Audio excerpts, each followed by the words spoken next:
আসসালামু আলাইকুম রহমতুল্লাহি আবরকাতুহ। আমার সকল দর্শকবৃন্দ এবং শ্রোতাবৃন্দদেরকে জানাই সর্বপ্রথম সালাম। মুসলিম ভাইদেরকে আন্তরিক ভালোবাসা অভিনন্দন। দেখুন ভাই, আজকের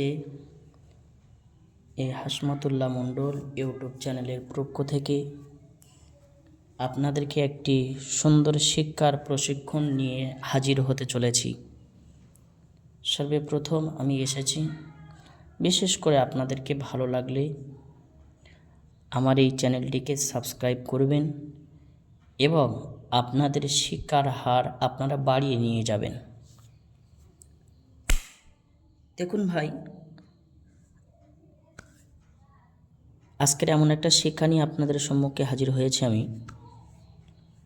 অনেক মানুষ কাজের মারফতে কিংবা বিভিন্ন রকমের ব্যবসায়ী এবং চাকরির মারফতে মানুষ জুড়ে থাকে। যেহেতু এখন আর সেরকমই সময় পায় না যে মসজিদে কিংবা মাদ্রাসায় কোনো মক্তবে গিয়ে যে আরবি শিক্ষা করব, কিন্তু মনের আশা আছে, মনের আকাঙ্ক্ষা আছে যে আমি আরবিটা শিখব। তবে কেমন করে? অনেক ভাষা জানা আছে, কিন্তু আমি আরবিটা জানবো কিভাবে? তো সেই জন্য করে আপনাদের জন্য আমি নিয়ে এসেছি, যাতে করে আপনারা আরবিটা শিখতে পারেন। সেই শেখার একটা পদ্ধতি, সেই শেখার একটা অনুপদ, একটা আলো, যাতে করে আপনারা চেষ্টা করেন এবং শুনে শুনে আপনারা শিখতে পারেন। সেই রকম একটা শিক্ষা আপনাদের সম্মুখে আমি নিয়ে হাজির হয়েছি। দেখুন, সর্বপ্রথম আমাদেরকে লক্ষ্য রাখতে হবে যে আমরা অনেকের বাংলা ইংরেজি শিক্ষা করি, মাস্টার ধরি, বিভিন্ন রকমের অনলাইনে মারফতে দেখেছি অনেক মানুষ শিক্ষা অর্জন করে। অনলাইনের মারফতে টাকা দিয়ে অনলাইনে ভর্তি হয়, অনলাইনে ক্লাসও হয়। দেখুন, আপনারা যদি বা চান, ইনশাআল্লাহ আমি আপনাদেরকে সুন্দর সুন্দর এই শিক্ষার উপহার দেব, যাতে করে আপনারা শিক্ষা করতে পারেন, আরবি বুঝতে পারেন। সেই জন্য করে এতে করে আপনাদেরকে কোনো টাকা দিতে হবে না, পয়সা দিতে হবে না, কিছুই দিতে হবে না। শুধুমাত্রই কেবল আপনারা আমার চ্যানেলটি সাবস্ক্রাইব করে আমার সঙ্গে আমার পাশেই থাকবেন। এটাই আমার আনন্দ, এটাই আমার খুশি। আর সবচাইতে থেকে বড় একটা আনন্দ, আমি মুসলমান, অপর মুসলমান ভাইকে যদি বা এই কোরআনের আলোটুকি, যদি বা এই আরবি শিক্ষা আপনাদেরকে যদি বা আমার দ্বারাই আপনারা যদি বা শিখতে পারেন, এটাই উপকৃত হব। এই জন্য করে আপনাদের সম্মুখে আমি নিয়ে হাজির হয়েছি।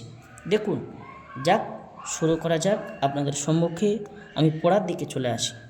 প্রথমেই আপনাদেরকে একটা জিনিস বলে রাখি, আপনারা লক্ষ্য রাখবেন। এখানে কিন্তু বাংলা থেকে অনুচ্ছেদ লেখা রয়েছে তক্তি নাম্বার 1।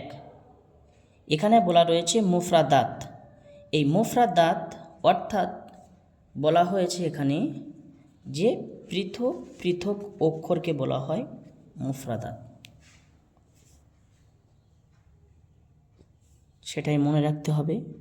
পৃথক ছাড় অক্ষর যেটা বলা হয়, আমরা যেটা বাংলা থেকে বলি যে ছাড় আলাদা আলাদা অক্ষরকে বলা হয় মুফরাদাত। যেমন কেউ কারোর সঙ্গে জড়িত নেই, কেবলমাত্র অক্ষরগুলো ছাড়। যেমন বর্ণ পরিচয় থেকে আমরা ওকার আকার পড়েছিলাম, ঠিক ওকার আকার হস্যই দীর্ঘই যেমন ছিল একটা একটা একটা একটা অক্ষর, কেউ কাউকে জড়িয়েছিল না, তো ওকে বলা হয় মুফরাদাত, আলাদা আলাদা অক্ষরকে, ছাড় অক্ষরকে। যখন এই অক্ষরগুলো, এই আলিফটা যখন কোনো অক্ষরের সঙ্গে যুক্ত হবে, তখন এই আলিফের আকৃতিটা আলিফের মতন এরকমই থাকবে না, এর আকৃতিটা কিন্তু পাল্টে যাবে। বার আকৃতিটা তখন পাল্টে যাবে, তার আকৃতিটা তখন পাল্টে যাবে। যেমন ওকার আকার হস্যই দীর্ঘই, যেমন আমরা পড়েছি বর্ণ পরিচয়। তারপরে যখন দ্বিতীয় ভাগের দিকে যাই, তখন ওই আকার, ওই ওকার, ওই হস্যই, ওই দীর্ঘইটা কিন্তু আসে না। তাই সেটাই আমাদেরকে লক্ষ্য রাখতে হবে, সেটাই আমার বুঝতে হবে।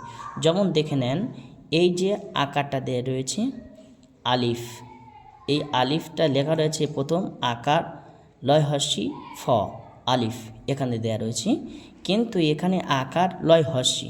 এই হস্যিটা কিন্তু ওর আকৃতিটা অন্যরকম ছিল, যখন কোনো অক্ষরের সঙ্গে যুক্ত হয় সেটা বলা হয় এই দ্বিতীয় পাবে, তক্তি নাম্বার দ্বিতীয়ই গিয়ে পাবে মোরাক্কাবাদ বলা হয়, ওই মোরাক্কাবাদের মধ্যে পেয়ে যাবেন। তো এটা ছাড় অক্ষর, সেই জন্য করে ছাড় করে বলি।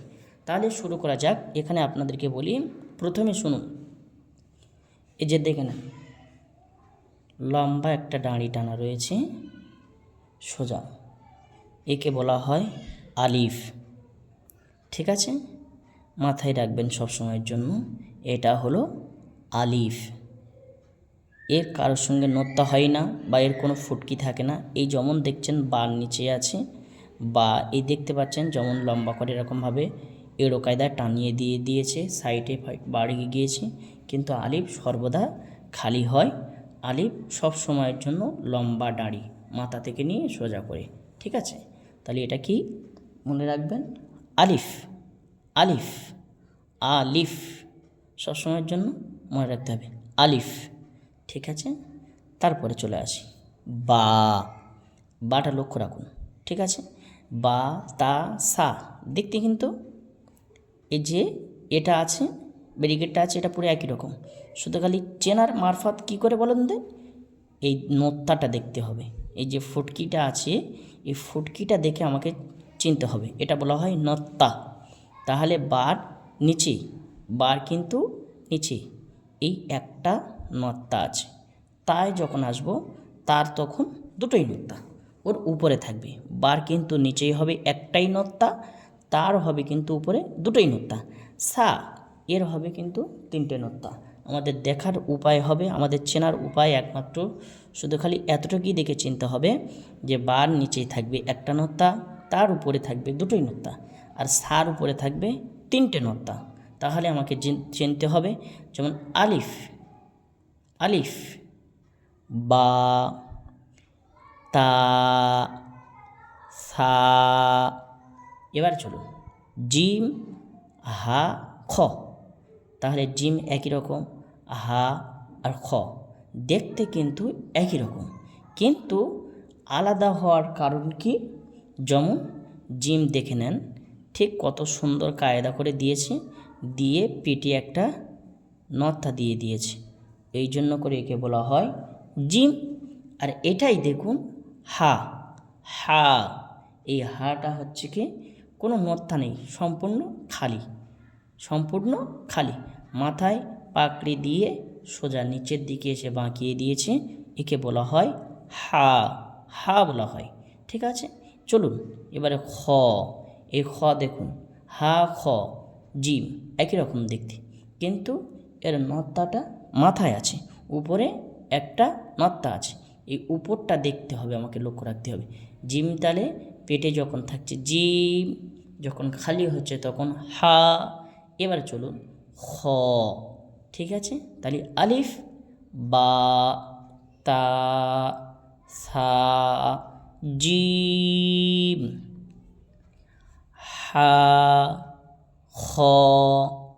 এবারে দাল আর জাল, দাল আর জাল একই রকম দেখতে, ঠিক ওই রকমই এই নত্তা। দাল হচ্ছে খালি আর জালের উপরে একটা নত্তা, তাহলে দাল খালি, জালের উপরে একটা নত্তা আছে। চলুন এবারে যা যাক, দাল, জাল, র, এ র, আর জা। এই জার কিন্তু মাথায় একটা নত্তা আছে, যার উপরে একটা নত্তা আছে, এটাই দেখার উপায়। তাহলে আলিফ, বা, তা, এই সা, জিম, হা, খ, দাল, জাল, র, জা। এবারে যাক সিন, শিন, সদ, দদ। এবারে দেখা যাক সিন, শিন দেখতে একই রকম, কিন্তু সিন আর শিন দুটোই কিন্তু আওয়াজ আলাদা। সিন ঠিক যেমন দাঁত দাঁত মতন আছে, কিন্তু এর নত্তা নেই, এই জন্য কি একে বলা হয় সিন। আর যখন এর উপরে 3টে নত্তা থাকবে তখন সেটা হবে শিন। সিন, শিন। সদ, দদ একই রকমই, তবে সদ খালি, দদের উপরে একটা নত্তা আছে, এটাই লক্ষ্য রাখতে হবে। ত, ত খালি, জ একই রকম দেখতে, উপরে কিন্তু একটা নত্তা। আইন ঠিক তেমন খালি, গয়নের উপরে একটা নত্তা আছে, এই উপরে নত্তা। ফা, কফ, ফার উপরে একটা নত্তা। কফ, কফের উপরে দুটোই নত্তা, তাহলে কফ, এই ফা কফ, ফা কফ, ফার উপরে একটাই নত্তা থাকবে। কফ, কফের উপরে দুটো নত্তা থাকবে, ঠিক আছে? তাহলে লক্ষ্য রাখতে হবে ফা কফ, এই কাফ আর লাম। তাই কাফ দেখতে পাচ্ছেন ঠিক লামের মতন আকৃতিটা নিয়েছে, কিন্তু একটু হালকা লম্বা করে দিয়ে মাঝখানে একটা বসিয়ে দেওয়ার কারণে একে বলা হয় কাফ। তাহলে ফা কফ কাফ, আওয়াজ কিন্তু আলাদা, কফ কফ কাফ। এবারে চলুন লাম, এটাই হলো লাম। দেখতে কিন্তু অনেকটা আলিফের মতন আসে, কিন্তু এটা ধরে গোল করে দেওয়ার কারণে একে বলা হয় লাম। তাহলে এটাই আলিফ আর এটাই লাম, সব সময়ের জন্য লক্ষ্য রাখবেন, যেহেতু পড়ার দিকে গেলে আসবে তখন ইনশাল্লাহ জানিয়ে দেবো। তাহলে এটা মিম। নুন, নুনের উপরে কিন্তু একটা নত্তা আছে, লক্ষ্য রাখতে হবে, এই নুনের উপরে একটাই নত্তা আছে। ওয়াও, ওয়াও, ওয়াও খালি। হা, এটা বলা হয় ছোট হা, দুটো হা আছে, এখানে হচ্ছে কি বড় হা বলা হয়, এটা হচ্ছে গলার ভিতর থেকে আওয়াজ হয় হা, আর এটা হলো হা, ঠিক আছে? হামজা, হামজা। ইয়া, ইয়ার নিচে সবসময় এই তা, লক্ষ্য রাখবেন তার উপরে কিন্তু দুটো নত্তা, আর ইয়ার নিচেই কিন্তু দুটো নত্তা। অনেকের গুলোই এটা যে দু নত্তা নিচেই থাকলে কখন তা বলে ফেলে, তো সেই জন্য করে লক্ষ্য রাখতে হবে তার কখনো নিচেই হয় না। যখন দেখবে, যেখানে দেখবে যে দুটোই এই নত্তা আছে, এই দুটোই নত্তা, দুটোই ফুটকিরি মতন আছে, যেখানেই দেখবে নিচেই আছে দুটো, তখন ওকে বলা হয় তা, এই ওকে বলা হয় ইয়া, ঠিক আছে? যখন দেখবে উপরে দুটো আছে, তবে উপরে দুটোই দেখবে, লক্ষ্য রাখতে হবে একটা যে এই কফ, কফের উপরে দুটো, তার উপরে দুটো, তো তার যখন দেখবে তখন এরকম সোজা কায়দা, এরকম সোজা কায়দা দাঁড়ি টেনে যদি বা দুটো নত্তা থাকে উপরে, তাহলে ওকে বলবে তা। আর যখন দেখবে এই হালকা এরকম গোল মতন করে দিয়েছে, যেমন এই কফে আছে দেখতে পাচ্ছ, এরকম গোল করে দিয়েছে, দিয়ে দুটো নত্তা দিয়েছে, তখন ওটা ধরতে হবে কফ। আর যখন দেখবে এরকম দাঁড়ি টেনে দিয়ে নিচেই দুটো আছে, তখন বলবেন যে সর্বহালতে সব জায়গায় যখন নিচেই এরকম দাঁড়ি টেনে নিচেই দুটো নত্তা থাকবে, তখন ওকে বলা হয় ইয়া, আর ওখন উপরে থাকবে তখন তা। তাহলে আমাদেরকে বোঝা হলো। এখানে তাহলে শুরু করা যাক, একবার বলে দিচ্ছি, ভালো করে শুনে নেন।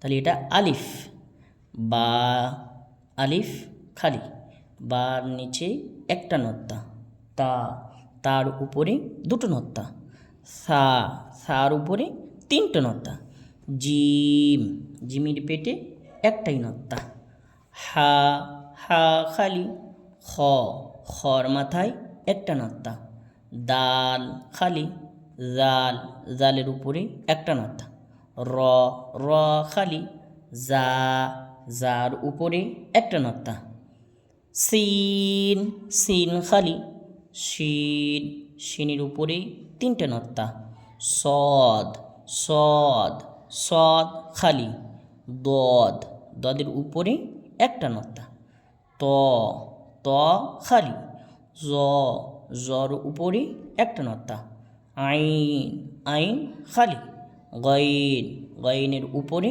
একটা নত্তা, ফা, ফার উপরে একটা নত্তা, কফ, কফের উপরে দুটো নত্তা, কাফ খালি, লাম খালি, মিম খালি, নুন, নুনের উপরে একটা নত্তা, ওয়াও, ওয়াও খালি, হা, হা খালি, হামজা, হামজা খালি, এর কোনো নত্তা নেই।